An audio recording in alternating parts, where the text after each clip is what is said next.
સંવિધાન બદલના પ્રયાસના આક્ષેપો સાથે સરકારના પ્રયત્ન સામે કોંગ્રેસનું પત્રિકા વિતરણ આજરોજ કરવામાં આવ્યું હતું. જય બાપુ જય ભીમ જય સંવિધાનના નેજા હેઠળ રેલવે સ્ટેશન ખાતે બાબા ભીમરાવ આંબેડકરની પ્રતિમાને પુષ્પાંજલિ અર્પણ કરી પત્રિકા વિતરણનો પ્રારંભ કરાયો હતો. અંકલેશ્વર શહેરને કોંગ્રેસના આગેવાનોની ઉપસ્થિતિમાં પ્રદેશ કોંગ્રેસ આગેવાનો સાથે વિવિધ દુકાન અને રાહદારીઓને પત્રિકા આપી હતી. સંવિધાન બદલાવના મુદ્દે પ્રદેશ કોંગ્રેસ સમિતિ દ્વારા સમગ્ર રાજ્યમાં તાલુકા વિસ્તારમાં સંવિધાન બચાવોના ભાગરૂપે પત્રિકા વિતરણ કરવામાં આવ્યું હતું, જેના ભાગરૂપે આજરોજ અંકલેશ્વર શહેર અને કોંગ્રેસ સમિતિ દ્વારા કાર્યક્રમ નિરીક્ષક અસલમ સાયકલવાલાની આગેવાનીમાં અંકલેશ્વર રેલવે સ્ટેશન ખાતે આવેલ ડૉક્ટર બાબા સાહેબ ભીમરાવ આંબેડકરની પ્રતિમા ખાતે પુષ્પાંજલિ અર્પણ કરી જય બાપુ જય ભીમ જય સંવિધાનના નેજા હેઠળ પત્રિકા વિતરણ શરૂ કરવામાં આવ્યું હતું. આ પ્રસંગે જિલ્લા કોંગ્રેસ પ્રવક્તા નાઝુ ફળવાલા, શહેર કોંગ્રેસ પ્રમુખ ભૂપેન્દ્ર જાની, તાલુકા કોંગ્રેસ પ્રમુખ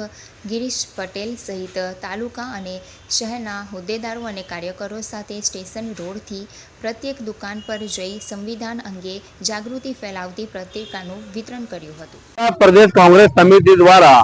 સમગ્ર ગુજરાતના તાલુકા લેવલે જય બાપુ જય ભીમ જય સંવિધાનના નારા સાથે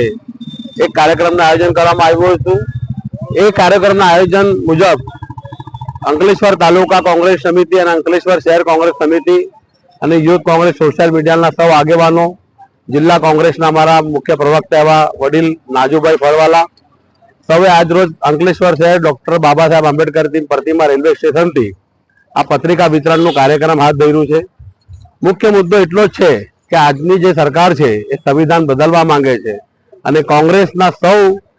નીચેથી લઈને રાહુલ ગાંધી, મલ્લિકાર્જુન ખરગેજી, પ્રિયંકા ગાંધીજી કે સોનિયા ગાંધીજી સુધી તમામ નેતાઓ આ સંવિધાન બચાવવા માટે મરણિયા બન્યા છે.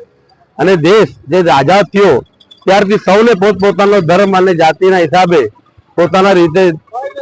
જીવવાનો અધિકાર છે. એ અધિકાર છીનવાનો જે હીન પ્રયાસ આજના ભારતીય જનતા પાર્ટીની સરકાર દેશમાં કરી રહી છે,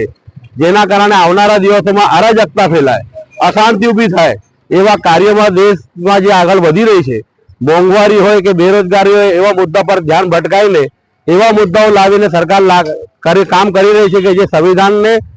સીધી અસર થાય છે. અને સંવિધાન બચાવવા માટે સૌ કોંગ્રેસના કાર્યકર્તાઓ, દરેક દેશનો નાગરિક જાગૃત બને અને આપણું સંવિધાન શું છે, મહાત્મા ગાંધીના સંદેશો શું છે, ડૉક્ટર બાબા સાહેબ